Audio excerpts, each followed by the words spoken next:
Massalli wa sallim wa barik ala sayyidina Muhammadin wa ala ali sayyidina Muhammadin fil awwalina wal akhirin. Pertama-tama, welcome back.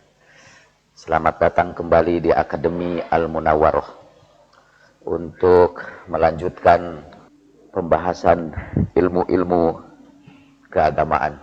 Dahulu sebetulnya di zaman Yunani, apa yang kita sebut sebagai akademinya Plato atau Aristoteles adalah semacam pengajian-pengajian seperti kita. Tidak ada pendaftaran, tidak ada rapot. Sekolah pertama yang didirikan oleh Socrates adalah sekolah yang tidak mempunyai kurikulum yang tertentu, tidak ada kelas yang khusus, tidak ada pendaftaran, tidak ada uang pangkal, UDP, atau iuran. Bahkan Socrates pindah-pindah dari satu tempat ke tempat lain. Biasanya ia mangkal di pinggir jalan malam hari di bawah lampu jalanan. Lalu caranya ngaji juga hanya diskusi-diskusi saja. Kita tahu diskusi-diskusi Socrates itu untungnya karena salah seorang muridnya Plato mengabadikan diskusi-diskusi itu. Sebagian tentu ditambah-tambah oleh pikiran Plato sendiri. Dan biasanya kalau orang menceritakan sejarah, si penulisnya menjadi orang yang punya lakon. Sekiranya saya meninggal dunia lalu saudara-saudara menceritakan pengajian ini, pasti yang paling berperan di antara murid-murid saya itu, saudara itu yang menulis cerita saya. Setelah Socrates, kemudian para filosof lainnya juga memberikan pengajian sambil jalan-jalan. Jalan-jalan itu di dalam bahasa Yunani-nya disebut peripare, dan karena itu aliran filsafatnya disebut peripatic school. Nanti aliran peripatetik itu yang artinya aliran jalan-jalan, karena ngajarnya sambil jalan-jalan.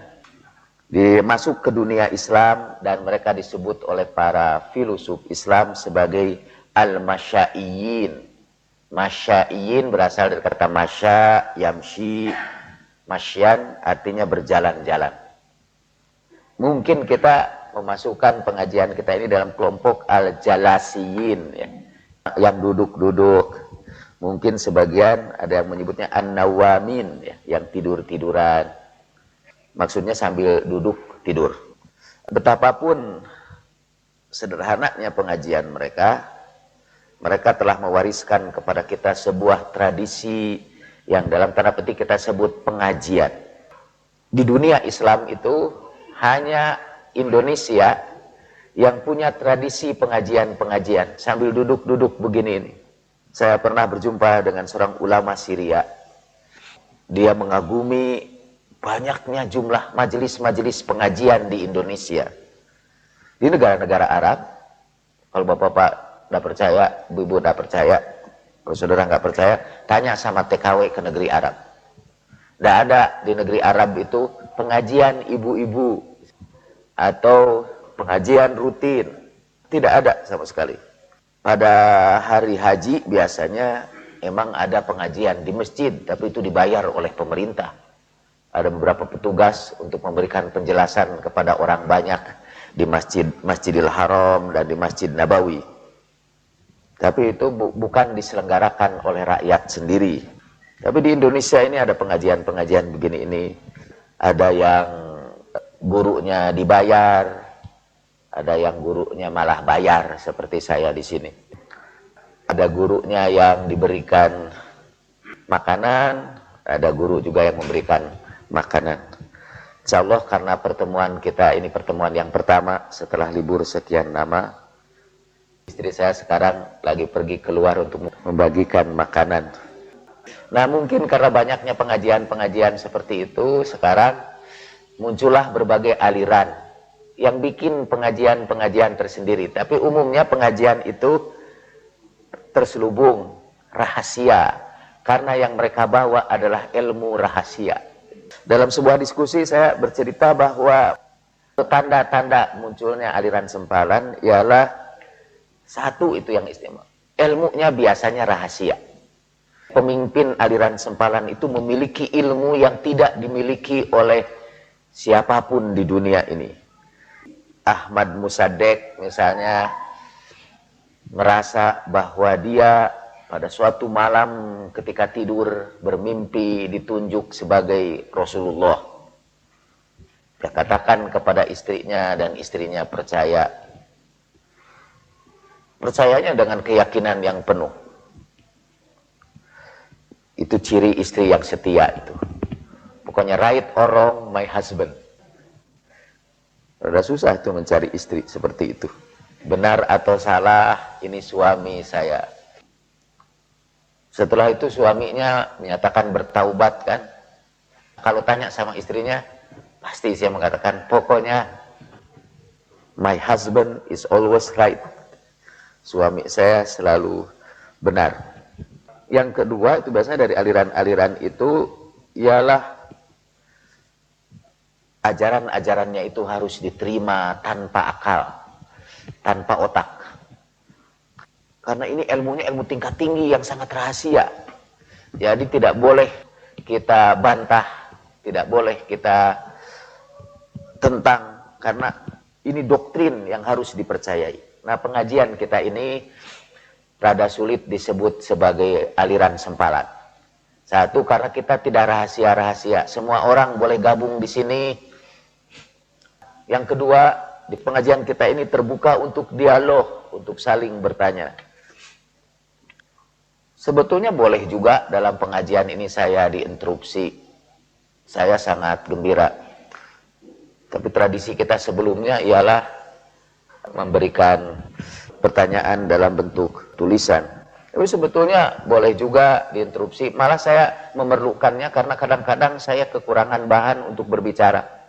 Jadi kalau ada bapak-bapak dan ibu-ibu yang ikut memberikan sumbangan pemikirannya, pengajian ini menjadi lebih hidup. Pengajian kita ini sebetulnya akan meneruskan tradisi para filosof sejak Yunani sampai kepada para filosof Islam, sampai kepada tradisi kajian-kajian yang dilakukan oleh para ulama sepanjang sejarah. Dan kali ini saya ingin membahas sesuatu yang rada ilmiah, bisa mengubah cara pandang kita sama sekali. Sebagai tambahan kecil saja untuk acara silaturahim kita hari ini, saya ingin menyebutkan beberapa hal. Pertama, sebetulnya ini mengingatkan saya kepada peristiwa sekitar 20 tahun yang lalu, 20 years before. Di Masjid Salman, saya mengajar orang-orang yang sekarang ini banyak menjadi tokoh-tokoh partai politik, terutama di PKS. Pada waktu itu saya mengusulkan agar rukun Islam itu ditambah dengan silaturahim. Karena rukun Islam yang 5 itu semuanya urusan ibadah. Syahadat, sholat, zakat, saum, haji. Untung saya masih hafal. Itu semua urusan ibadah. Sementara ajaran Islam yang paling besar berkaitan dengan silaturahim. Akibatnya apa? Karena rukun Islam yang 5 itu hanya berkaitan dengan urusan ibadah, dan yang kelimanya haji. Sekarang kan lagi ramai. Saudara-saudara kita berangkat beribadah haji, dan mereka mengatakan, saya mau menyempurnakan rukun Islam itu. Jadi kalau sudah naik haji, itu berarti sudah sempurnalah kelima rukun itu sekaligus.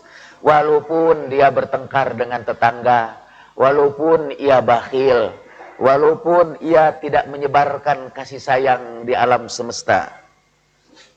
Jadi saya usulkanlah itu supaya silaturahim ditambahkan dalam rukun Islam.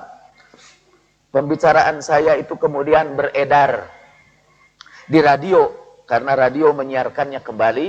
Dan saya mendapat kiriman surat protes dari para ulama. Untung waktu itu Din Samsudin belum jadi ketua majelis ulama. Kalau dia udah jadi ketua, mungkin saya dicap menyebarkan aliran sesat. Jadi para ulama datang, kenapa mau nambah-nambah ajaran Islam? Padahal siapa bilang bahwa silaturahim adalah tambahan saya? Dan kemudian saya buka kitab-kitab hadis, dan saya temukan bahwa rukun Islam yang 5 itu berdasarkan Sahih Bukhari dari hadis yang diterima dari Umar bin Khattab. Ketika Umar bin Khattab bercerita, pada suatu hari ada orang datang menemui Nabi Shallallahu Alaihi Wasallam dengan pakaian putih-putih, tampaknya datang dari negeri yang jauh. Kemudian ia bertanya kepada Nabi, apa Islam? Dan Nabi sebutkanlah yang 5 itu. Saya kumpulkan hadis-hadis tentang rukun Islam. Ternyata rukun Islam dalam hadis itu bermacam-macam. Dalam Bukhari itu disebutkan 5 rukun Islam itu. Di dalam Sahih Muslim 4 rukun Islam itu. Di dalam hadis Al-Bazzar rukun Islam itu 8. Nah, saya sebutkan yang di Muslim.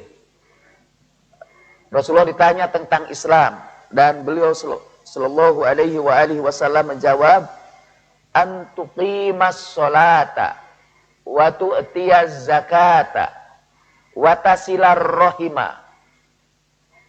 Yang satu lagi saya lupa lagi tuh. Mungkin 3 di Muslim itu. Antuqimas sholata wa tu'tiyaz zakata wa tasilar rahima. Engkau tegakkan sholat, engkau keluarkan zakat, dan engkau sambungkan silaturahim. Jadi silaturahim itu sudah masuk rukun Islam sejak dari dulu, cuma tidak kita ambil aja. Karena kita adalah umat yang paling senang bertengkar, paling senang memutuskan silaturahim. Karena itu rukun Islam yang silaturahim tidak populer. Di dalam hadis Al-Bazzar disebutkan juga silaturahim itu, cuma ditambah juga dengan amar ma'ruf nahi munkar. Itu masuk juga jadi bagian dari rukun Islam. Jadi silaturahmi, amar ma'ruf, nahi munkar, tambah 3 jadi 8. Itu termasuk rukun Islam. Saya kirimkan seluruh hadis itu kepada para ulama dengan pertanyaan, kenapa Anda hanya mempergunakan 1 hadis saja? Kenapa tidak semua hadis itu Anda ambil untuk menetapkan rukun Islam? Saya sampaikan ini pelajaran rukun Islam itu yang 6 aja dengan silaturahim waktu itu. Dan alhamdulillah tidak ada seorang pun yang menerimanya sampai sekarang. Kecuali saya saja sebagai pembicara. Betapapun kuatnya dalil saya. Sekali lagi mungkin karena kita tidak suka sih dengan silaturahim itu. Karena kalau silaturahim itu dipraktekkan di dalam kehidupan keberagamaan kita, iya, saya sekali. Dan kalau itu dipraktekkan dalam keberagamaan kita, kita akan berpegang teguh kepada dahulukan akhlak di atas fikih. Kalau kita tidak mau menerima silaturahim, itu yang kita lakukan, kita dahulukan fikih di atas akhlak. Jadi misalnya, kalau saya ini kelompok yang suka kunut subuh, kebetulan tinggal di satu kampung dan masjidnya adalah masjid orang-orang NU dan mereka kunut subuh. Saya tidak datang ke masjid itu demi mempertahankan fikih saya. Lebih baik saya putus silaturahmi daripada harus baca kunut. Begitu pula misalnya ada satu kelompok orang-orang NU hadir di sebuah kampung dan kampung itu punya masjid, masjidnya dimiliki orang Muhammadiyah yang sholatnya tidak pakai peci. Dan pada waktu subuh tidak baca kunut. Mereka lebih baik sholat di rumah sendiri ketimbang sholat di tempat itu. Jadi mereka dahulukan akhlak, dahulukan fikih daripada silaturahim. Nah, saya ingin menggunakan pengajian ini secara singkat sebelum masuk kepada tema pembicaraan kita hari ini. Silaturahim itu, kalau silaturahim itu adalah ajaran Islam yang kedua, yang paling penting setelah beribadah kepada Allah Subhanahu wa taala. Kalau seluruh ajaran Islam itu disimpulkan dengan dua kalimat, ajaran Islam itu satu, beribadah kepada Allah Subhanahu wa taala, dan yang kedua menyebarkan kasih sayang di antara sesama manusia.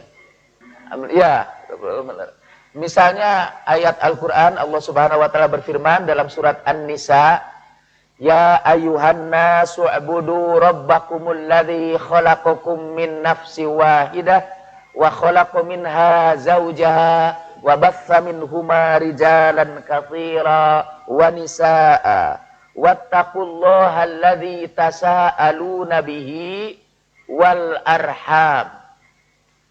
Ayat ini sering diulang-ulang pada acara pernikahan. Sebelum akad nikah dibacakan Al-Qur'an dan biasa dibacakan ayat ini.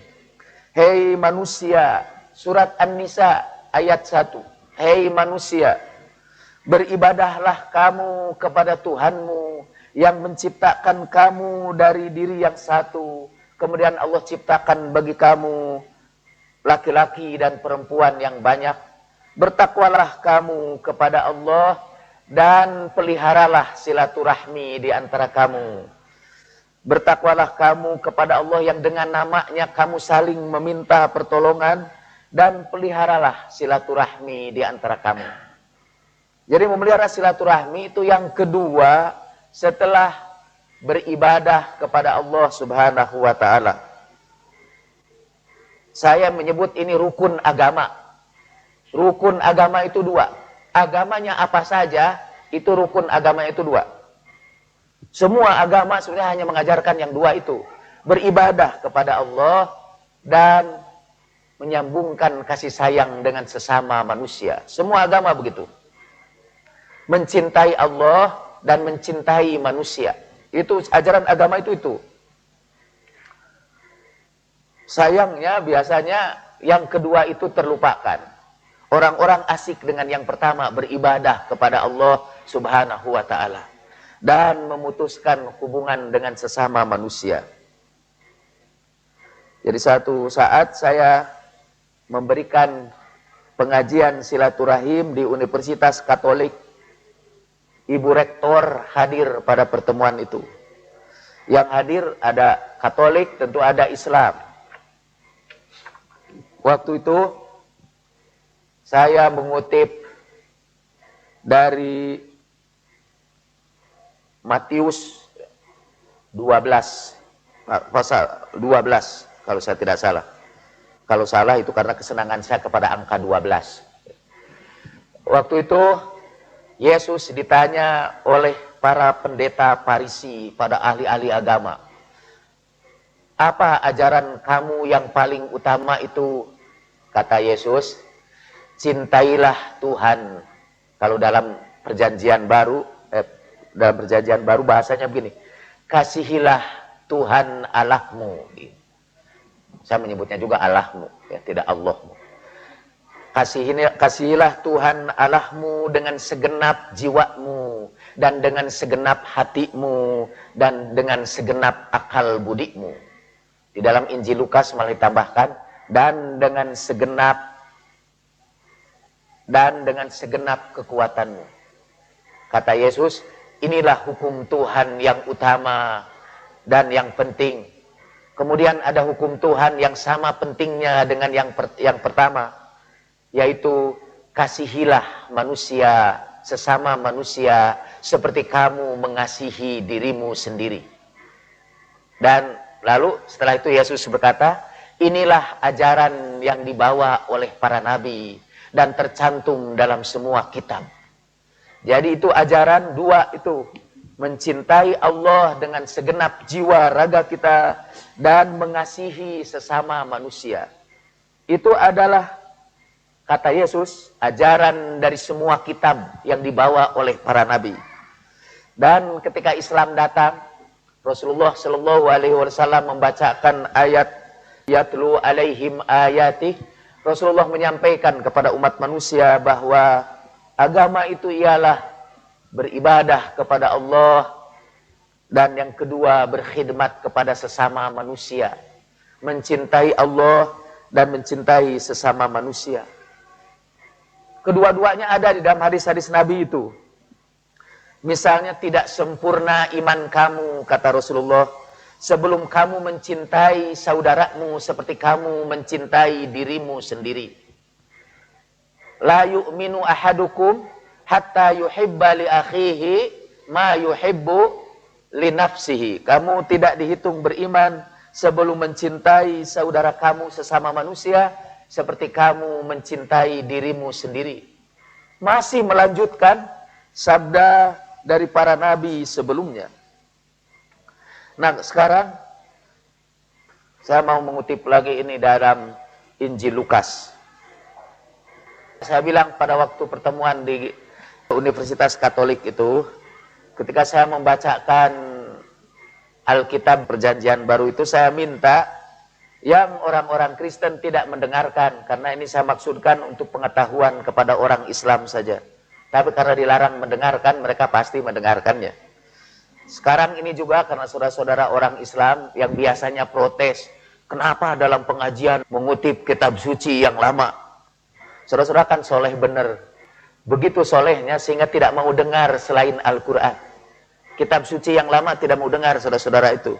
Padahal ciri orang yang takwa adalah alladzina yu'minuna bima unzila ilaika wa ma unzila min qablik. Ciri orang yang takwa yang pertama disebut di dalam Al-Quran ialah beriman kepada kitab yang diturunkan kepada kamu, yaitu Al-Quran, dan beriman kepada kitab yang diturunkan kepada sebelum kamu. Dari Rasulullah sampaikan para sahabat, sahabat sampaikan sama para ulama terus menerus sama santri-santrinya, sampai ustadz-ustadz kecil di kampung sekarang ini mengajarkan kepada anak-anaknya harus percaya kepada Al-Quran yang diturunkan kepada Rasulullah, Zabur yang diturunkan kepada Nabi Daud, Taurat yang diturunkan kepada Nabi Musa, Injil yang diturunkan kepada Nabi Isa. Itu diajarkan sama anak-anak.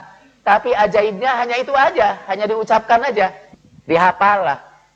Hiji, percaya karena kitab Taurat diturunkan ke Kanjeng Nabi Musa. Dua, itu dihafal begitu aja. Dan tidak pernah ustadznya juga mengajarkan apa sih yang ada dalam Taurat itu diperkenalkan. Misalnya ini Taurat itu tidak pernah. Apalagi pengajiannya. Malah begitu tidak pernahnya kita mengutip Taurat dan Injil. Sampai ketika saya menulis buku Madrasah Ruhaniyah, di situ saya kutip dari Perjanjian Baru. Dari ucapan Nabi Isa, kalau kamu puasa, kata Nabi Isa, janganlah kamu menampakkan puasa kamu itu. Minyakilah kepalamu, supaya kamu tidak tampak sebagai orang yang berpuasa. Diprotes saya juga, ada orang kirim surat panjang kepada saya, ngapain ngutip-ngutip perjanjian, apa Bapak ikut serta melakukan kristenisasi? Katanya. Ya Allah, saya ingin itu mengingatkan si Bapak itu kepada ajaran ustadznya dulu ketika pernah belajar agama. Percaya kepada Taurat yang diturunkan kepada Nabi Musa, percaya kepada Injil yang diturunkan kepada Nabi Isa, percaya kepada Zabur yang diturunkan kepada Nabi Daud. Apakah saudara tidak akan percaya kepada ajaran Nabi Isa yang berkata, berbahagialah orang-orang yang miskin karena mereka yang mempunyai kerajaan sorga. Khutbah Nabi Isa di bukit.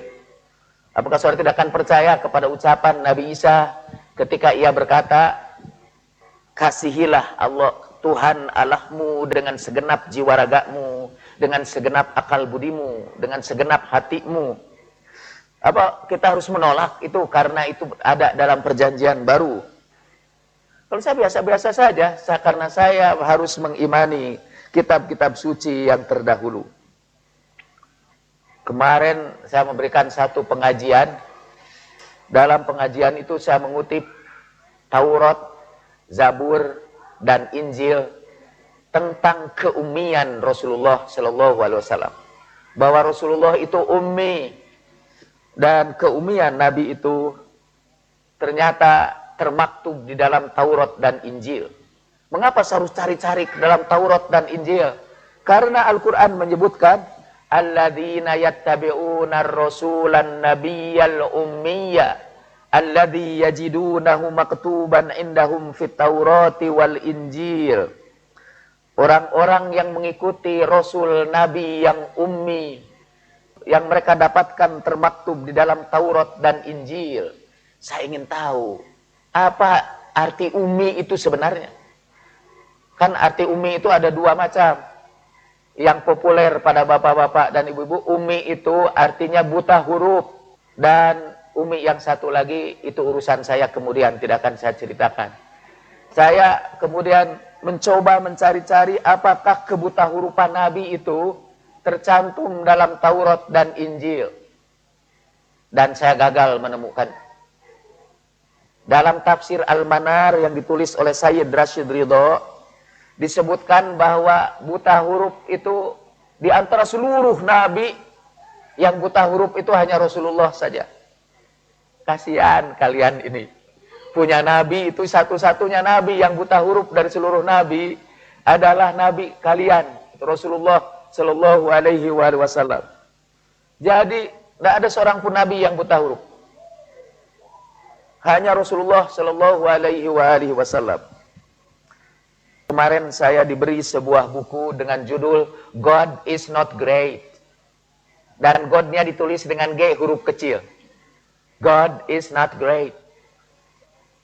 Tuhan tidak besar. Dan dia bercerita, sampai sekarang kata saya meragukan Al-Quran itu datang dari Tuhan, kata dia. Sebagaimana juga jutaan manusia ragu bahwa Quran itu datang dari Tuhan. Karena bagaimana mungkin, kata sebuah kitab diturunkan Tuhan kepada seorang yang buta huruf, kata dia. Apa yang harus kita percayai? Kalau Quran itu disampaikan seperti aslinya, kalau yang menyampaikannya itu seorang yang buta huruf, padahal kita semua kan percaya mengapa Rasulullah itu harus buta huruf untuk menunjukkan tentang kemuliaan Al-Quran. Sekarang ini dunia modern meragukan Islam dan meragukan Rasulullah Shallallahu Alaihi Wasallam karena kebuta hurufannya. Sekarang orang-orang kafir mengejek kita karena kebuta hurufan Nabi. Dalam sebuah diskusi itu ada orang Kristen yang sekarang Islam sih, tapi dia terus terang memang betul, kata, di gereja kadang-kadang kalau kita membahas orang Islam itu kita mencemoohkan Nabi orang Islam itu yang buta huruf. Dan ajaibnya kita kaum muslimin sampai sekarang selama ratusan tahun bahkan lebih dari 1000 tahun mempertahankan Nabi sebagai orang yang buta huruf. Ummi itu sekarang diterjemahkan dalam kamus illiterate, tidak bisa baca tulis, ignorant, bodoh, atau uneducated, tidak memperoleh pendidikan. Dan kita dengan bangga mempertahankan mati-matian tentang kebuta hurufan Nabi. Saya termasuk yang tersinggung sekarang ini. Baca tulisan God is not great itu saya tersinggung. Tapi setelah itu saya tersinggung juga kepada umat Islam yang mati-matian mempertahankan kebuta hurufan Nabi hanya karena kata ummi. Saya sekarang ini membawa kitab tentang Ma'alimun Nubuwah fil Qur'anil Karim, ditulis oleh Al-Ustadz Asy-Syaikh Ja'far As-Subhani rahimahullah. Beliau sudah meninggal dunia. Dan Syekh Ja'far Subhani, dan saya selalu kalau mengenang Syekh Ja'far Subhani, saya teringat pertemuan saya dengan Miftah di rumah beliau. Saya perkenalkan Miftah itu, hadza waladi, saya bilang, ini anakku. Ya, supaya diberkahilah oleh ulama besar itu. Dan Syekh Ja'far Subhani berkata begini, yang akan saya ingat terus, dan pasti Miftah juga jengkel terus kalau saya ulang kembali kisah ini. Zanantu annahu akhuh, kata dia. Zanantu, karena dengan bahasa Arab dialek Persia. Zanantu annahu akhuh. Aku kira dia ini saudaramu. Saya senang, tersanjung. Artinya saya awet muda. Dan Miftah tersinggung karena dia merasa cepat tua. Inilah Syekh Ja'far Subhani yang menulis buku Ma'alimun Nubuwah fil Qur'anil Karim, sebuah rangkaian tulisan tentang tafsir maudhu'i, tafsir tentang topik-topik di dalam Al-Qur'anul Karim. satu bab di sini ini tentang An-Nabiyul Ummi fi Dzikril Hakim. Nabi yang ummi di dalam Al-Qur'anul Karim. Tentang keumian Nabi di dalam Al-Qur'anul Karim. Nah, kita akan mulai dengan pembahasan Syekh Ja'far Subhani. Tetapi sebetulnya untuk ini kita memerlukan sebuah diskusi dulu dengan Anda semua. Kita seharusnya mengetahui pemikiran saudara-saudara tentang kebutahurupan Nabi itu. Dalam diskusi sebelum kita membahas lebih lanjut pendapat Syekh Ja'far Subhani. Lalu mungkin ada orang bertanya, ngapain sih membahas apakah Nabi buta huruf atau tidak buta huruf? Tidak jadi soal. Oh, jadi soal itu buat saya. Kenapa tidak jadi soal? Itu jadi soal. Coba kalau saudara dengar di sebuah gereja dan mereka cerita, Nabi Islam itu saudara-saudara buta huruf. Dan orang Islam itu bangga bahwa mereka punya Nabi yang buta huruf. Kalau saya sih yang mencintai Nabi dengan seluruh jiwa raga saya tersinggung. Saya merasa kehormatan Nabi itu dilecehkan. Karena ada satu percakapan, kata Ustadz Miftah cerita kepada saya, dalam sebuah pengajian, ada seseorang yang mempertahankan Nabi itu buta huruf. Pokoknya Nabi itu buta huruf. Lalu Miftah hanya tanya begini saja katanya kepada dia. Jadi Pak, menurut Bapak, dalam hal baca tulis, Bapak itu lebih pinter daripada Rasulullah. Dia bingung juga kan menyebut lebih pinter, tidak enak. Diulangi lagi, apa dalam hal baca tulis, Bapak lebih pinter dari Rasulullah. Akhirnya kepaksa dia ngaku, iya kata dia. Karena Rasulullah tidak bisa baca tulis, dia bisa baca tulis. Kan itu hebat. Mas Hernowo satu saat itu mengajarkan tentang cara-cara menulis. Kan Mas Hernowo itu keahliannya mengajarkan teknik-teknik menulis dalam sebuah sekolah Islam. Tentang teknik membaca dan teknik menulis kan. Bagaimana kita membaca dengan baik supaya bisa menulis dengan baik. Ada seorang di antara peserta yang bertanya, kenapa Anda mengajarkan teknik baca tulis, padahal Nabi kita kan ummi, kata tidak bisa baca dan tidak bisa tulis. Dan Mas Hernowo bingung menjawab. Benar, dia ajarkan dengan dalil-dalil Quran hadis bahwa kita harus banyak membaca, kita harus banyak menulis. Sementara Nabi-Nya memberikan contoh tidak baca dan tidak bisa tulis. Oke, jadi sebelum melanjutkan, sekarang tidak tanya jawabnya pakai tulisan. Tulisan kita ikuti Bapak itu. Jadi saudara-saudara bisa menyampaikan pendapatnya di sini untuk diskusi. Untuk menyegarkan pertemuan kita yang pertama ini. Pengajian kita dikembalikan lagi pada gaya Sokrates dulu. Jadi ada tanya jawab. Bukan tanya jawab saja, komentar saudara-saudara. Pasti itu menarik ya. Siapa yang punya pendapat? Paling tidak, silakan. Siapa yang punya pendapat bahwa Rasulullah itu buta huruf atau tidak buta huruf, terserah. Kalau melihat memang ya, Rasulullah itu kan seorang ummi ya, tidak bisa baca tulis. Tentunya itu ada rahasia tersendiri gitu. Kalau seandainya Rasulullah pernah sekolah dan pinter baca tulis, tentunya punya guru gitu. Mungkin gurunya orang Yahudi gitu, atau Injil gitu. Ya, para itu Injil. Kalau seperti itu, nanti justru Al-Quran itu disangka oleh mereka ya, terutama yang tidak beriman, pasti itu bukan wahyu, tapi dari gurunya gitu. Maka rahasia mungkin ya, ini menurut pendapat saya, dijadikan seorang ummi, tentunya nanti begitu Quran tinggi gitu, itu bukan dari Muhammad karena tidak sekolah gitu. Jadi kalau sekolah akan tercampuri dengan pendapat pelajaran yang dibawakan oleh para guru-gurunya gitu, baik Yahudi maupun Nasrani, sehingga ada keraguan nanti. Justru rahasia mungkin karena ummi. Sekarang pun kalau saya rasa seorang yang tidak sekolah ummi ya, lalu dia bisa membuat buku, sebuah buku, pasti itu betul-betul petunjuk dari Allah. Ya kalau Nabi kan wahyu ya, kalau mungkin sekarang karomah atau apa gitu ya. Ya gitu mungkin itu menurut pendapat saya. Ya, makasih Bapak. Salah satu argumentasi yang utama ialah bahwa keumian Nabi, saya sekarang tidak mau menyebut umi, ya, kebutahurupan Nabi. Karena tadi umi itu artinya satu, buta huruf, dan itu yang populer di antara kita semua. Nabi itu adalah orang buta huruf. Alladzina yattabi'una rasulan nabiyyal ummiyya. Dia yang mengikuti Nabi dan Rasul yang buta huruf. Dalam bahasa Inggris disebutkan unlettered, tidak mengenal huruf. Walladzi ba'atsa fil ummiyina rasulan. Dialah yang mengutus di antara orang-orang yang tidak bisa baca seorang rasul. Jadi untuk sementara kita sebut ummi itu artinya buta huruf. Itu yang kita percayai. Mengapa Rasulullah itu harus buta huruf? Satu, tadi untuk menunjukkan ini mukjizatnya Nabi. Dalam keadaan buta huruf saja, Nabi memiliki ilmu-ilmu yang luar biasa. Sekarang pun kalau ada orang yang buta huruf, kemudian datang membawakan ilmu yang canggih-canggih, pasti kita akan menyebutnya karomah.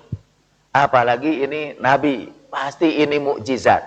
Kata Dr. Iqbal, itu orang Pakistan, kata Dr. Muhammad Iqbal, Nabi itu buta huruf, tetapi dalam hatinya tersimpan seluruh perpustakaan dunia.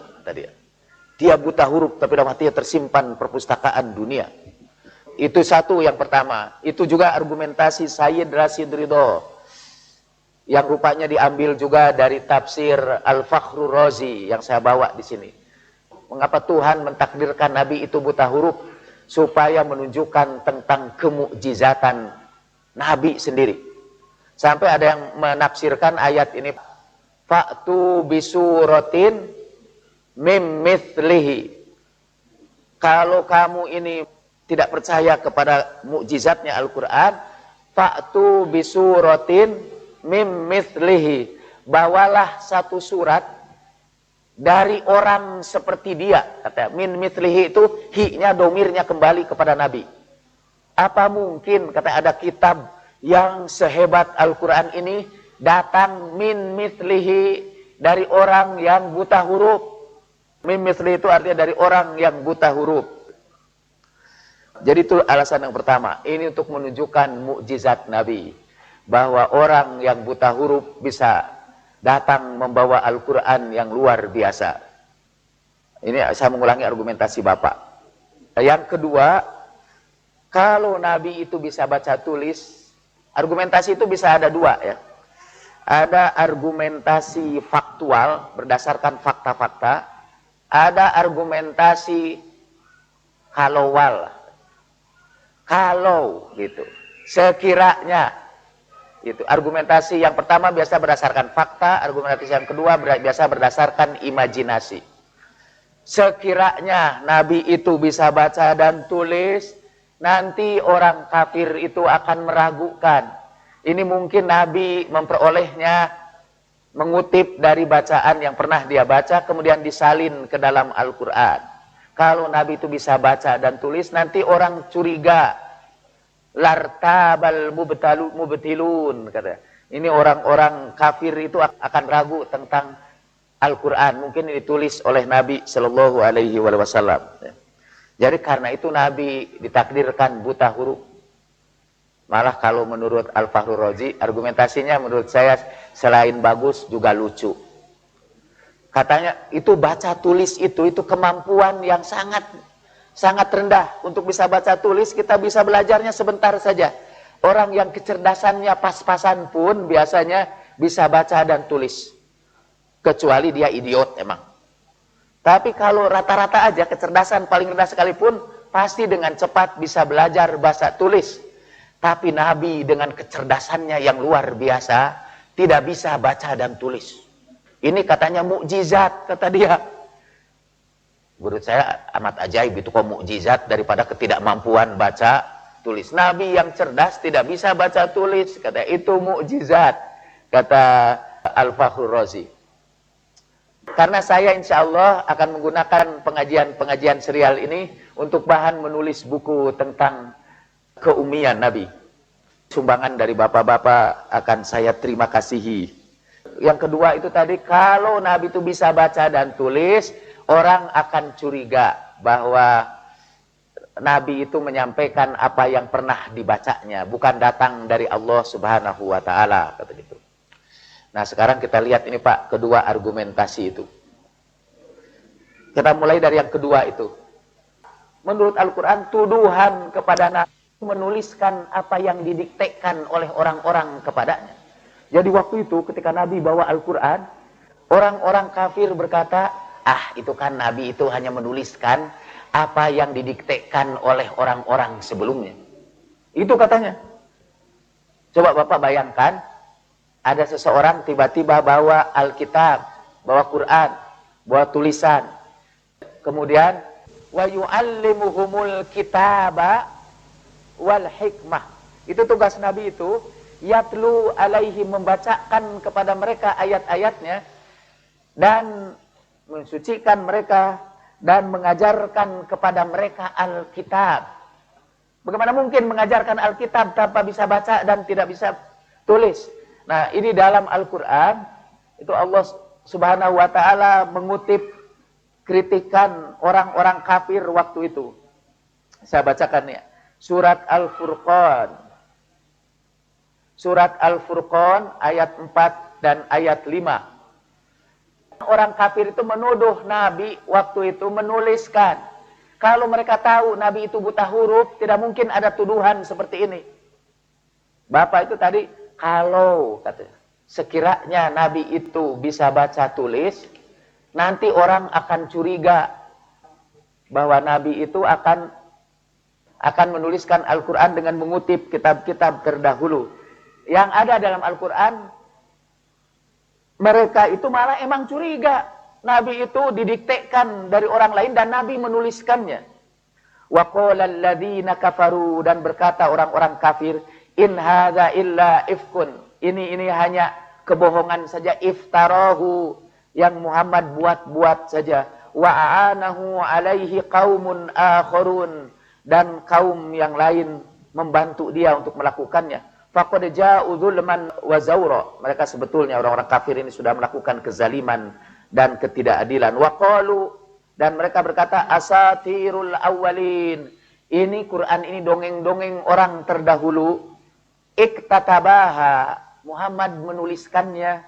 Fahiyatumla alaihi, dan didiktekan kepadanya. Jadi orang lain mendiktekan kepada Nabi dan Nabi menuliskannya. Bukrotau wa asila, pada waktu pagi dan pada waktu petang. Jadi bapak-bapak dan ibu-ibu, hari itu juga udah dituduh Nabi itu tukang menulis. Kalau Nabi waktu itu dikenal buta huruf, pasti tidak akan ada tuduhan ini. Tidak akan ada tuduhan iktatabaha, Nabi menuliskannya. Pasti akan segera dibantah. Nah, bohong kamu. Nabi nggak bisa tulis. Ternyata tidak. Jadi malah orang-orang kafir waktu itu menuduh Nabi menuliskannya. Menurut saya kenapa itu? Karena mungkin Nabi bisa baca tulis. Dan dikenal dengan bisa baca tulis. Sampai datanglah tuduhan Nabi menuliskannya pada waktu pagi dan sore. Dan tuduhan itu Pak sampai sekarang. Malahan sekarang ini malah orang makin ragu tentang Islam. Karena nabinya buta huruf. Karena orang Islam percaya pada nabinya buta huruf. Itu untuk yang kedua. Yang pertama itu, bahwa kebuta hurufan Nabi itu adalah sebuah mukjizat. Bahwa dalam keadaan buta huruf, Nabi bisa mempunyai ilmu yang sangat luar biasa. Biasa Pak ditambahkan satu lagi argumentasi ini dari Ustadz Quraisy Shihab. Ustadz Quraisy mengatakan, Nabi itu buta huruf untuk menunjukkan, sama seperti Bapak, supaya Nabi itu dididik langsung oleh Allah. Eksklusif Nabi itu. Sampai bapaknya meninggal dunia sebelum ia lahir. Supaya tidak ada pengaruh pendidikan bapaknya. Ibunya juga meninggal dunia pada waktu kecil. Supaya tidak ada pengaruh ibunya. Kemudian dia juga tidak bisa baca dan tulis. Supaya tidak ada pengaruh siapapun. Kalau saya kan karena bisa baca tulis ada pengaruh Plato, Socrates, para penulis itu malah kata orang-orang barat. Jadi saya ini orang terbarat kan karena terlalu banyak baca buku-buku barat. Saya sekarang lagi baca buku-buku Cina supaya tertimur kan. Saya terpengaruh oleh baca Nabi itu khusus, itu hanya Allah saja. Addabani Rabbi fa ahsana ta'dibi. Allah lah yang mendidik aku dan dialah yang mendidik aku sebaik-baiknya. Itu argumentasi beliau. Jawaban saya, kalau begitu kenapa dia pada waktu kecil langsung dikirim, dipelihara oleh Halimatus Sa'diyah. Dan para ahli tarikh mengatakan bahwa Rasulullah itu dikirim ke perkampungan untuk memelihara bahasa Arab dia. Karena sampai sekarang bahasa Arab yang asli itu, yang fasih, itu dilakukan oleh orang-orang Arab yang tinggal di padang pasir, bukan di kota-kota. Jadi waktu itu juga Nabi diasuh dalam periode awal pertumbuhan bahasanya pada masyarakat di pedesaan, bukan di kota Madinah. Maksudnya jelas ada pengaruh ini dari Halimatus Sa'diyah. Setelah itu juga dipelihara oleh Abu Thalib, pasti ada pengaruh dari Abu Thalib, ada pengaruh dari Abdul Muthalib. Itu yang pertama. Dan yang kedua, apakah berkurang itu keindahan Al-Quran, kemukjizatan Al-Quran kalau Nabi itu bisa baca dan tulis? Apakah dia jadi berkurang? Apa jadi berkurang kehebatan Nabi SAW dalam ilmunya itu karena bisa baca dan tulis? Apakah itu jadi berkurang? Itu pertanyaan saya. Saya termasuk mungkin selama hampir lebih setengah abad dalam hidup saya mempertahankan Nabi itu buta huruf. Saya cuma tersentak kira-kira sebulan yang lalu saja. Apa benar Nabi ini buta huruf ya? Kenapa saya harus mati-matian mempertahankan buta huruf Nabi? Di antaranya ialah karena itu.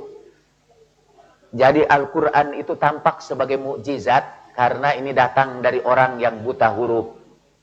Sekarang saya bertanya, kalau Nabi itu bisa baca dan tulis, apakah kehebatan Al-Quran itu menjadi berkurang? Ini salah satu contoh, ada training ESQ yang bayar 2 juta itu kepada Ari Ginanjar. Dalam training ESQ itu ditampakkan tentang penemuan ilmiah di dalam Al-Quran. Dalam Al-Quran ada penemuan ilmiah. Jadi saya sekarang bingung, tadinya diduga yang ngaji ini sedikit, tapi sekarang rada banyak. Nggak tahu apa jadi atau tidak beli makanannya ini untuk sebanyak ini. Malah mungkin yang bikinnya juga tidak keburu ini untuk sebanyak ini. Apa saya harus menganjurkan bapak-bapak sebagian pulang duluan ya, supaya cukup. Kata ISQ itu dia perlihatkan disitulah. Misalnya tentang gemintang kita ini. Itu Pak, bintang-bintang di angkasa itu sekarang rame-rame meninggalkan bumi ini dengan kecepatan yang menakjubkan. Dalam khutbah Idul Fitri itu saja saya ceritakan, bumi aja berputarnya itu kecepatannya luar biasa itu. Kita di bawah muter itu berapa ribu kilometer per jam. Di bawah muter kita ini. Sambil terpusing-pusing itu. Dan ajaibnya kita tenang-tenang belajar di masjid ini. Coba Bapak naik mobil saya. Innova itu, dan kecepatannya kalau palalan sampai 120. Wah, udah bisa kerja ada apa. Dan ini kecepatannya Pak ribuan kilometer per jam, dan kita tenang-tenang di sini itu. Nah, itu menurut saya mukjizat. Itu kekuasaan Allah Subhanahu wa taala yang luar biasa. Sambil kita juga berpusing seperti gangsing. Udah bergerak dengan kecepatan yang luar biasa seperti gangsing, dan kita tenang-tenang ini bisa belajar dengan baik. Tabarakallahu ahsanul khaliqin. Nah, kemudian digambarkan bahwa ini bintang-bintang itu Pak yang kita lihat malam hari itu berlarian meninggalkan bumi. Sehingga alam semesta itu makin lama makin luas. Disebutkanlah dan ternyata itu ada dalam Al-Qur'an. Kamilah yang menciptakan langit dan kamilah yang meluaskan, mengembangkan langit itu. Coba saudara-saudara, kata Pak Ari Ginanjar, mungkinkah ini lahir dari seorang yang buta huruf? Ini bukti bahwa Al-Quran ini berasal dari Allah Subhanahu wa Ta'ala. Jadi itulah bukti bahwa Nabi itu berbuta huruf ya. Karena Al-Qurannya itu luar biasa, tidak mungkin lahir dari seorang yang buta huruf. Tapi sekarang saya bertanya juga, mungkinkah ini lahir dari orang yang bisa baca dan bisa tulis? Padahal di zaman itu belum ada tulisan tentang teori pengembangan alam semesta. Di zaman itu belum ada teori Edwin Hubble tentang the expanding universe, alam semesta yang terus berkembang, itu belum ada. Sekiranya Nabi bisa baca tulis pun, Belum ada buku di zaman itu yang menggambarkan alam semesta seperti gambaran Al-Quran. Al-Quran tetap jadi mukjizat, Pak. Walaupun Nabi bisa baca dan bisa tulis. Oke, mungkin ada pendapat lain lagi dari Bapak-Bapak. Bismillahirrahmanirrahim. Ada satu dialog, Pak, waktu Rasulullah mendapat wahyu yang pertama. Wahyu yang pertama ya. Jadi ketika itu malaikat Jibril berkata ya, bacalah. Rasulullah kemudian menjawab, aku tidak bisa membaca ya. Kemudian malaikat Jibril berkata lagi, bacalah. Kedua barulah kemudian apa yang aku baca gitu. Jadi dari dialog yang singkat itu kemudian ya kita dengan mudah bisa mencerna bahwa memang Rasul mengakui beliau tidak bisa baca gitu. Terima kasih. Ya betul. Hadis itu diriwayatkan oleh Bukhari dengan sanad dari Aisyah radhiyallahu anha.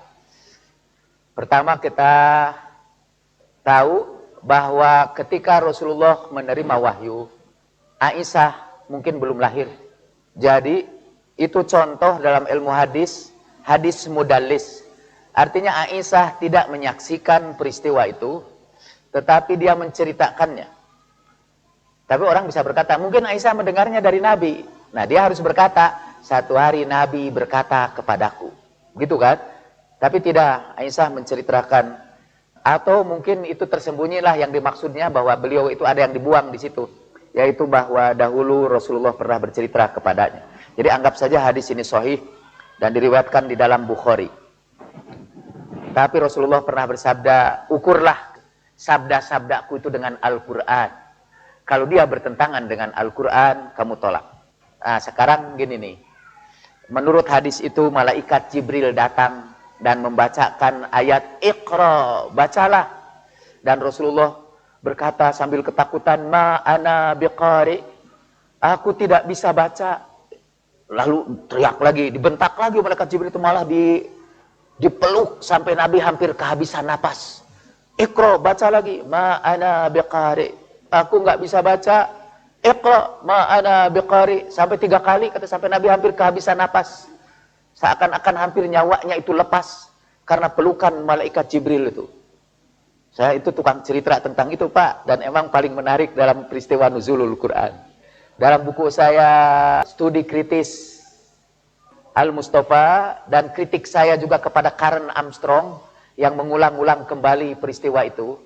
Kritik saya yang pertama, tidak ada satupun orang-orang suci yang memperoleh pencerahan dengan cara yang menakutkan seperti Nabi Shallallahu Alaihi Wasallam. Buddha misalnya memperoleh pencerahan dan hatinya tentram. Dan menurut Al-Quran, orang yang memperoleh pencerahan ilahi akan memperoleh ketentraman. Wa may yuridillahu ayyahdiyahu yashrah sadrahu lil Islam. Kalau Allah mau memberi petunjuk kepada seseorang, Allah legakan dadanya untuk menerima Islam. Orang itu, Pak, kalau mendapat ilham, itu hatinya itu tentram, tenang. Jangankan ilham yang suci. Ilham yang biasa-biasa saja, seperti Archimedes, ketika dia bingung bagaimana memecahkan, apakah mahkota itu emasnya bercampur atau tidak. Raja minta bantuan, ini ada orang bikin mahkota emas, apakah emasnya asli atau campur? Dia bingung, itu Archimedes. Sampai akhirnya dia sambil berbaring-baring di kamar mandinya, terbesitlah ilham. Wah, dia bisa hitung, yang akhirnya menemukan yang dimaksud dengan berat jenis. Dia meloncat dari situ, bahkan dalam keadaan telanjang, teriak-teriak karena gembira, Eureka, katanya, aku menemukannya. Archimedes aja itu dapat ilham itu gembiranya luar biasa. Hanya Rasulullah itu yang dapat ilham itu, dapat wahyu itu, sampai dijepit segala macam. Tapi mungkin itu jangan diperhatikanlah. Itu argumen yang dicari-cari, baca buku saya. Tapi Pak, bayangkan ini seorang Rasul yang jelas-jelas tidak bisa baca, dipaksa oleh malaikat Jibril untuk baca. Dan Tuhan pun sudah tahu bahwa Rasulullah itu tidak bisa baca. Kenapa dia maksain? Sampai teriak-teriak, Iqra, baca, dan Nabi dengan ketakutan, ma ana biqari. Sekarang jangan terlalu jauh mungkin ke Rasulullah, bayangkan ini. Saya malah kasih contoh tadi sama istri saya pagi-pagi. Saya bawa buku bahasa Perancis. sama istri saya bilang kepada istri saya, baca. Saya kata istri saya, nggak bisa baca, kata dia. Baca, nggak usah peluk dia, cuma peluknya pasti enak aja dia. Peluk dia, baca, saya bilang. Saya nggak bisa baca, coba. Apalagi kalau usah peluknya itu dengan keras, dengan kasar. Apakah Bapak bisa menyebut saya seorang lelaki yang penuh kasih karena memaksa istrinya, yang saya tahu istri saya itu tidak bisa baca bahasa Perancis. Jadi saya tahu, dan karena itu saya paksa, baca ini. Dan istri saya pasti berteriak, nggak bisa baca, kata dia. Nggak bisa baca. Dan bayangkan ini Allah yang maha pengasih dan maha penyayang, mengutus malaikat Jibril untuk memaksa Nabi membaca, padahal Allah tahu bahwa Nabi itu tidak bisa baca dan tidak bisa tulis. Bukankah dia bersabda, la yukallifullahu nafsan illa wus'aha. Allah tidak akan membebani orang lebih dari kemampuannya. Dan itu contoh pertama tentang kesalahan wahyu itu, yang terakhir, la yukallifullahu nafsan illa wus'aha, ialah dengan wahyu yang pertama. Karena diturunkan, dipaksain benar, Nabi itu suruh baca. Ma'ana biqari. Sampai akhirnya malaikat Jibril membacakan, Iqra bismi rabbikal ladzi khalaq, khalaqal insana min 'alaq, Iqra wa rabbukal akram, alladzi 'allama bil qalam wa 'alamal insana ma lam ya'lam. Jadi Pak, itu hadis itu sukar saya terima sekarang, tapi setelah saya tidak percaya lagi Nabi buta huruf. Karena masa Tuhan maksa-maksa itu Nabi suruh baca, udah jelas dia nggak bisa baca, dipaksain lagi suruh baca. Yang kedua, dan ini yang menariknya itu, akhlak Nabi itu kan Al-Quran. Kana khuluquhul Quran. Akhlak Nabi itu akhlak Quran. Dan perintah Quran yang pertama ialah perintah membaca. Sampai sekarang pun, orang-orang kalau menganjurkan orang-orang supaya banyak membaca, Ikatan Cendekiawan Muslim Indonesia pernah mendirikan perpustakaan-perpustakaan di seluruh Indonesia, rencananya sih dulu. Dan itu capnya itu cap Iqra. Jadi bahwa Iqra itu adalah perintah kita untuk banyak membaca. Menurut Bapak sih Iqra itu bukan perintah membaca. Kalau itu perintah membaca, artinya Rasulullah itu diperintahkan membaca. Amat ajaib kalau Rasulullah tidak mau mengamalkan perintah Allah Subhanahu wa Ta'ala itu. Rasulullah itu adalah orang yang mengikuti Al-Quran itu sampai ke semangat Al-Quran itu. Beliau ada Al-Quran yang berjalan. Kata Aisyah, akhlaknya itu Quran. Kalau Al-Quran menyuruh baca, pasti Rasulullah juga melaksanakannya. Atau Rasulullah itu adalah orang yang suka membicarakan apa yang dia tidak kerjakan. Saya berlindung kepada Allah Subhanahu wa Ta'ala, amma yasifun, apa yang mereka sifatkan terhadap Nabi. Dan ada ayat terpanjang Pak dalam Al-Quran. Ayat itu tentang utang piutang. Kalau kamu berutang, maka tuliskanlah. Ayat itu terpanjang. Menurut Bapak, apa Rasulullah tidak mempraktekkan ini? Ajaran Al-Quran itu penulis. Padahal Rasulullah itu terlibat dalam berbagai usaha perdagangan. Beliau itu pedagang internasional, pernah pergi ke Syam. Dan dalam dagang itu, bayangkan Nabi tidak bisa baca tulis. Dan perdagangan internasional waktu itu. Nabi tidak bisa baca tulis, malah menurut satu hadis yang diriwayatkan oleh Bukhari, Nabi itu bukan saya tidak bisa baca tulis, Nabi juga tidak bisa ngitung. Dalam Sahih Bukhari, itu Nabi berkata, Nahnu ummatun umiyatun, la naktubu wa la nahsubu. Saya tidak membacanya wa la nahsibu. Memang disitunya, la naktubu wa la nahsubu. Kami adalah bangsa yang ummi, yang tidak bisa tulis dan tidak bisa ngitung. Bayangkan ini orang yang gak bisa nulis, gak bisa ngitung. Dagang, dan dagangnya dagang internasional. Lalu orang menjelaskannya. Ya, Nabi tidak menulis, tapi dia menyuruh Maisarah menulisnya. Lalu kita cek, apa Nabi itu tidak memeriksa itu, apakah tulisan dia benar atau tidak, gitu. Karena kalau tidak bisa baca tulis, dia bisa saja dikibulin itu oleh ininya. Ya, tidak, katanya karena Nabi percaya aja, gitu. Wow. Pokoknya kekeh kumaha supaya Nabi teh buta huruf. Walaupun sudah ada banyak bukti bahwa Nabi itu, pokoknya Nabi tetap buta huruf. Sampai ada riwayat-riwayat, nanti akan saya bacakan hadis-hadis Nabi bahwa Nabi menulis. Itu hadis bahwa Nabi, misalnya tentang hadis hari Kemis. Hadis hari Kemis itu, tragedi hari Kemis, Nabi berkata dalam Sahih Bukhari, halummu, bawakan kepadaku, kata Nabi, tinta dan kertas, aktub lakum, aku tuliskan bagimu kitaban, lan tadillu ba'dahu abada. Aku tuliskan bagi kamu, bahasa Arabnya aktub lakum, kalau satu sini nih. Aktub lakum, aku tuliskan bagi kamu. Apa dalam terjemah hadis? Terjemah hadis di Indonesia untuk hadis Bukhari ini. Bawakan kepadaku tinta dan kertas, aku diktekan kepada kamu. Itu jadi aktub, yang artinya aku tuliskan, diterjemahkan bahasa Indonesia, aku diktekan. Maksa bener ini. Pokoknya walaupun Nabi mengatakan aktub lakum, aku tuliskan bagi kamu.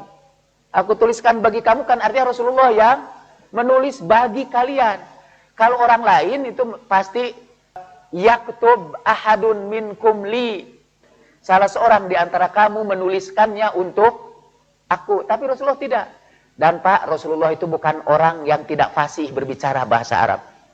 Beliau bersabda, utitu bijawami'il kalim.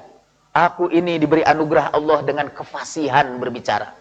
Jadi tidak mungkin Rasulullah salah ngomong. Masa Rasulullah mengatakan, aku akan tuliskan bagimu. Tapi saking kekehnya Rasulullah tetap kudu buta huruf. Jadi kalau Nabi mengatakan aku tuliskan, itu maksudnya katanya majaz. Itu majaz litasbib. Itu majaznya menunjukkan sebab. Jadi kan para raja biasa menulis surat. Itu tidak selalu raja yang menulis surat, tapi ada orang lain yang menulis. Ini kalau Rasulullah mengatakan juga, aku tuliskan bagimu, maksudnya, aku akan panggil seseorang untuk menuliskannya bagi kamu. Tapi itu argumentasi yang didasarkan kepada imajinasi. Untuk mempertahankan bahwa Nabi itu buta huruf. Oke, itu ma'ana biqori itu. Dan Pak, ada lagi yang menafsirkan, enggak, membaca di situ itu sih bukan membaca buku, tapi membaca alam semesta, kan gitu Pak Ustaz. Membaca ilmu-ilmu Allah di alam semesta itu bukan membaca buku. Kita boleh mengartikan itu, tapi perhatikan konteks kalimat itu. Kalau Bapak begini Pak, bacalah alam raya, misalnya itu yang lagunya Mutahari, bacalah alam raya. Oh, itu maksudnya emang bukan baca buku, itu baca alam semesta. Tapi perhatikan surat Iqra itu. Iqra wa rabbukal akram alladzi 'allama bil qalam wa 'allamal insana ma lam ya'lam. Bacalah dan Tuhanmu yang maha mulia yang mengajarkan manusia dengan pena. Coba kalau menyuruh membaca yang diajarkan oleh pena, apa itu? Dan Al-Quran dengan tegas dalam wahyu yang pertamanya itu supaya jangan diartikan nih membaca alam raya. Kalau di situ itu misalnya Iqra al-alamina kullaha. Nah, tapi apa yang disebutkan? Iqra wa rabbukal akram alladzi 'allama bil qalam. Yang mengajarkan dengan pena untuk menunjukkan bahwa yang harus dibaca itu ialah yang dituliskan oleh pena. Tidak lama setelah itu turun wahyu lagi yang mengingatkan Nabi tentang pentingnya membaca yang dituliskan pena. Nun wal qalami wa ma yasturun. Nun, demi pena dan yang mereka tuliskan dengan pena itu. Al-Quran itu Bapak-Bapak mengajarkan kita untuk membaca dan menulis, untuk menghargai tulisan. Dan Nabi sendiri juga memerintahkan umatnya untuk baca dan tulis. Kalau ada tawanan, bisa baca dan tulis, Nabi membebaskannya asalkan dia bisa mengajarkan baca dan tulis kepada umat Islam. Nabi memerintahkan semua orang tua, termasuk kita semua, punya 4 kewajiban dalam mendidik anak. 1, rimayah, melepaskan panah, sibahah, berenang. Itu kewajiban itu dari Nabi, mengajarkan berenang. Kemudian menunggang kuda, dan yang terakhir kitabah. Belajar tulis baca.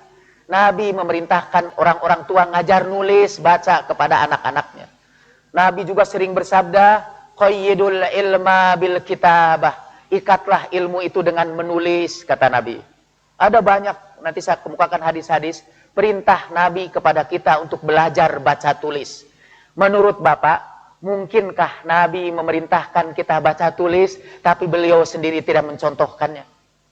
Apakah Nabi, waliyadzubillah, termasuk ke dalam ayat kaburo maktana indallah, antakulu mala taf'alun. Mungkinkah Nabi begitu?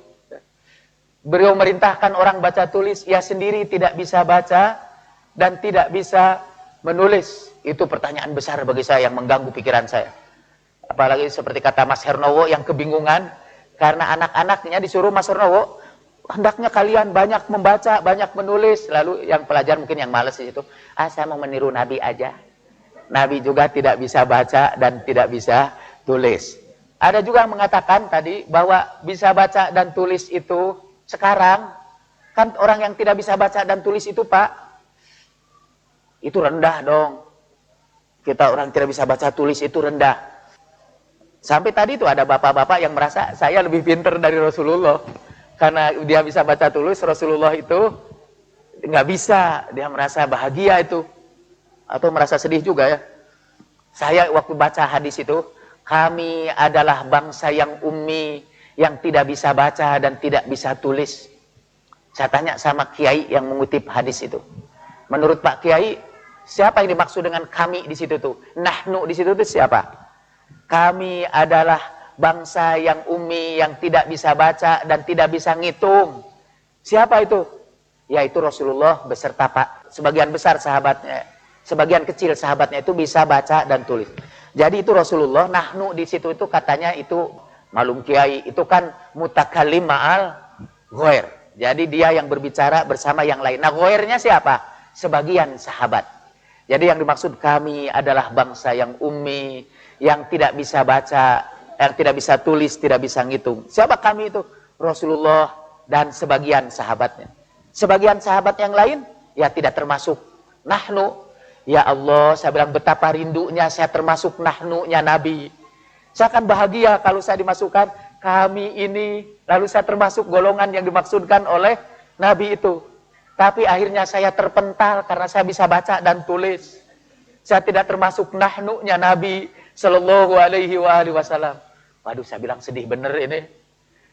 Akhirnya saya tidak bisa menjadi umatnya Nabi hanya karena saya bisa baca dan bisa tulis. Kumaha ya Kangjeng Nabi teh. Ongkoh miwarang urang teh kudu maca jeung nulis. Ongkoh Quran teh ayat anu pertama na Iqra baca. Ari ayeuna abdi geus ngagugu maca. Kalah ka teu kaasup ka umatna Kangjeng Nabi. Kalah ka dikaluarkeun tina umatna Kangjeng Nabi. Jadi bapak-bapak, saya sebetulnya sekarang ini lagi takut gila ini. Memikirkan ini. Jadi tolong bantu saya ini.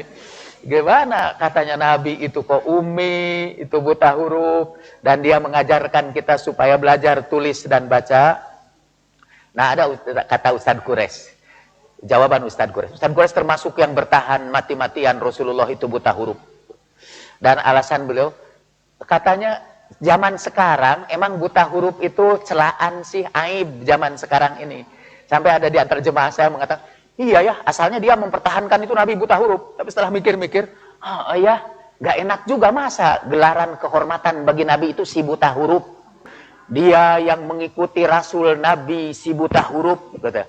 Rasanya gak pantas itu menjadi gelar Nabi. Apalagi kita mengucapkan sholawat, Allahumma sholli ala ar-rasulin nabiyil ummiyi. Semoga sholawat dan salam disampaikan kepada Rasul Nabi yang buta huruf. Gitu. Dan itu diulang-ulang si Nabi yang buta huruf. Sampai kata si bapak itu, kebetulan kepala bapak itu gundul. Dan dia berkata, saya jadi teringat ini si buta dari gua hantu, kata dia.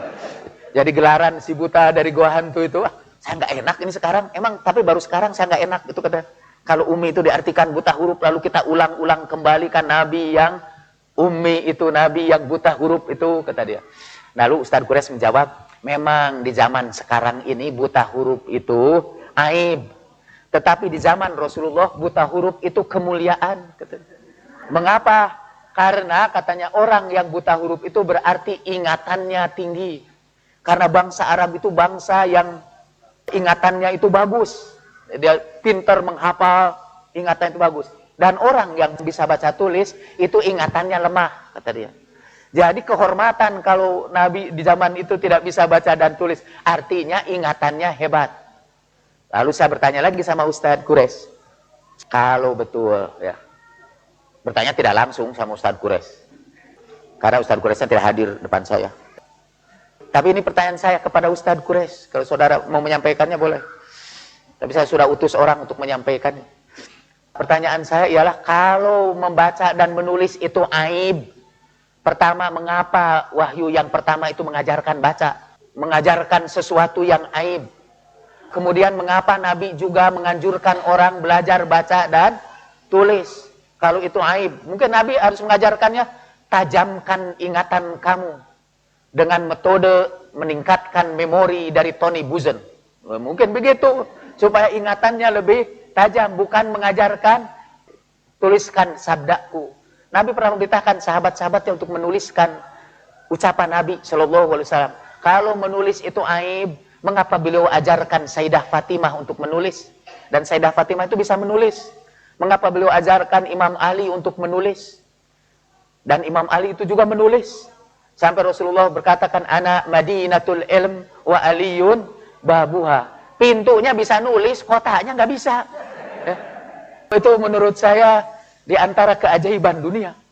Itu argumentasi Ustadz Quraisy. Jadi di zaman itu kata yang bisa tulis baca itu aib. Nah, kalau benar-benar aib, ya, tentu Rasulullah tidak akan mengajarkan kita tulis dan baca. Tentu Al-Quran juga tidak mengajarkan tulis dan baca. Dan dalam ayat itu tentang Nabi yang ummi disebutkan bahwa Nabi yang ummi itu yuhillu lahumut thayyibat wa yuharrimu alaihimul khaba'ith.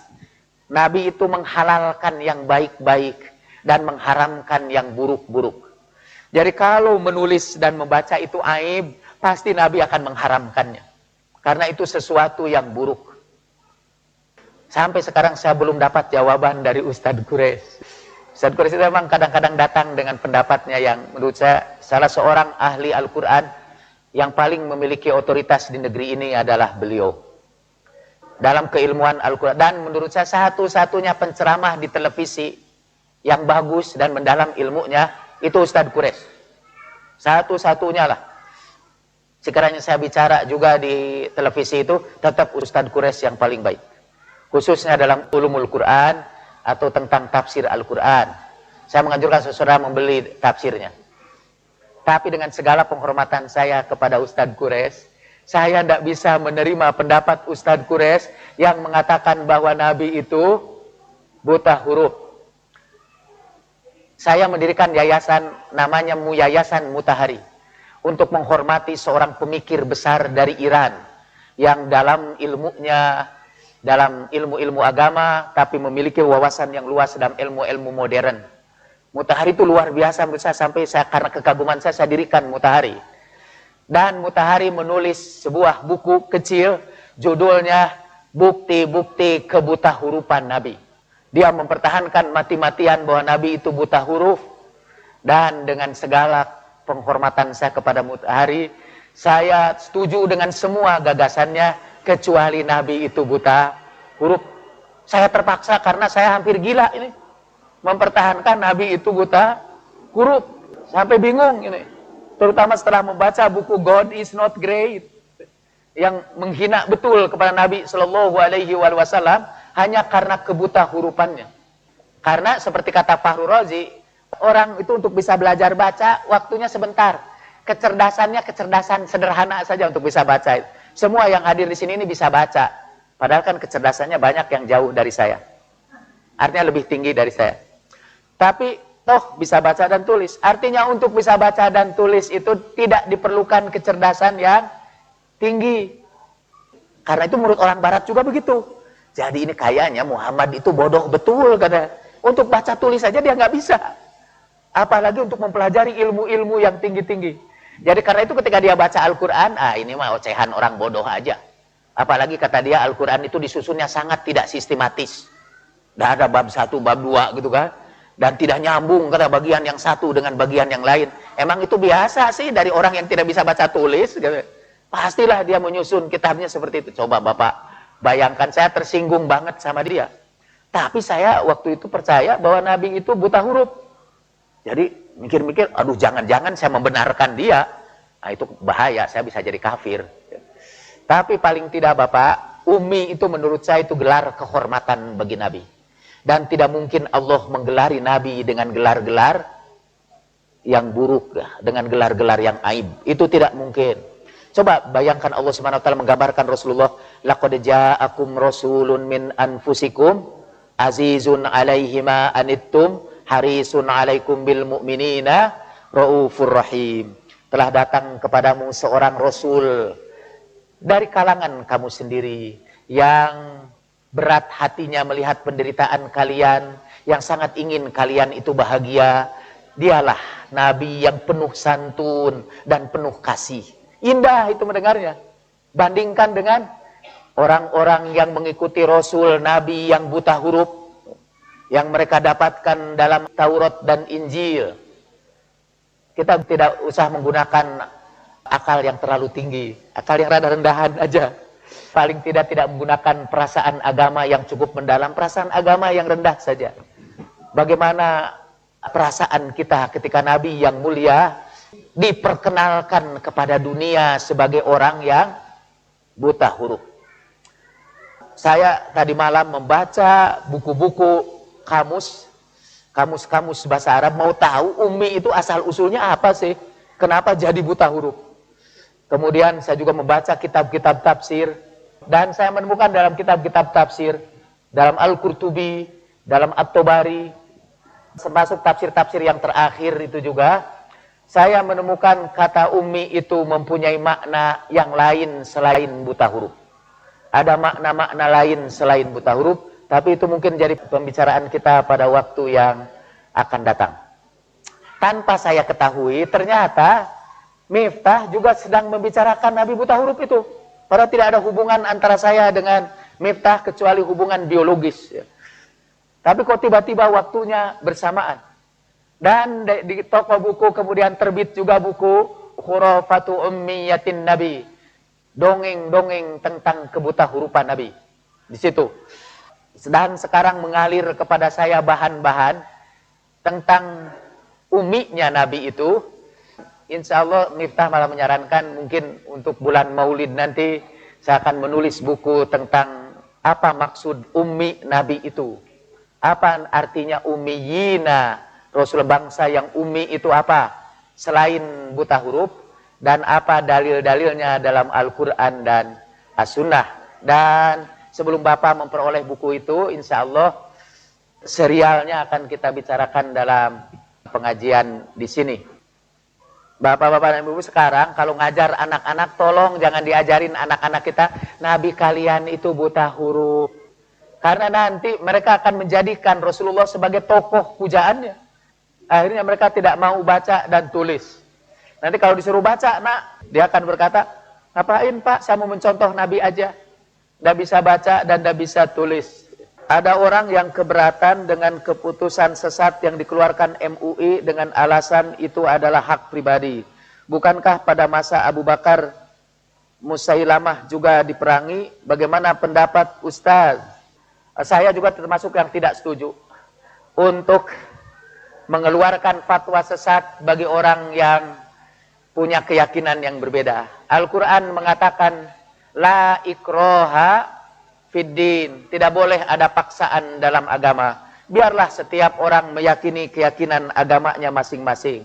Tugas kita di dunia ini menyebarkan kasih sayang, bukan menyebarkan kebencian. Tapi kan di zaman Abu Bakar, Musailamah diperangi. Musailamah itu diperangi bukan karena dia mengaku nabi palsu saja. Di zaman Nabi Musailamah tidak diperangi. Atau kepada penulis ini saya mau tanya, yang mau dicontoh Abu Bakar atau Rasulullah? Musailamah itu sudah ada sejak zaman Rasulullah. Dan Rasulullah tidak memeranginya. Baru diperangi di zaman Abu Bakar. Saya mau ngikut Rasulullah aja. Rasulullah tidak memerangi Musailamah Al-Kadzab. Bahkan antara Rasulullah dengan Musailamah Al-Kadzab ada surat menyurat. Rasulullah menulis surat kepada Musailamah Al-Kadzab. Dan dalam hadisnya itu disebutkan kataba. Rasulullah menulis. Yang kemudian diterjemahkannya Rasulullah mendiktekan orang untuk menulis. Saking kekehnya itu tadi. Ustaz, dalam buku tarikh ada kisah seorang yang bernama Abu Affaq karena sering menghina Islam secara diam-diam di malam hari oleh seorang sahabat dibunuh. Bagaimana komentar Ustaz? Ya, kalau itu sudah menghina Islam, merusak Islam, artinya udah menyerang Islam, itu ya harus dihina. Kalau aliran sesat itu kan dituduh menistakan agama, padahal mereka tidak menghina Islam. Kalau dia mengatakan Nabi Muhammad itu jelek, lah itu bolehlah bunuh aja diam-diam malam hari. Penulis karton itu yang merendahkan Rasulullah, itu boleh dibunuh. Salman Rushdie itu yang menghina Rasulullah, itu harus dihukum mati oleh Imam Khomeini. Bukankah Nabi yang ummi itu artinya Nabi yang berasal dari induk semua kota Mekah? Kenapa artinya jadi buta huruf? Benar, itu yang akan kita bicarakan nanti.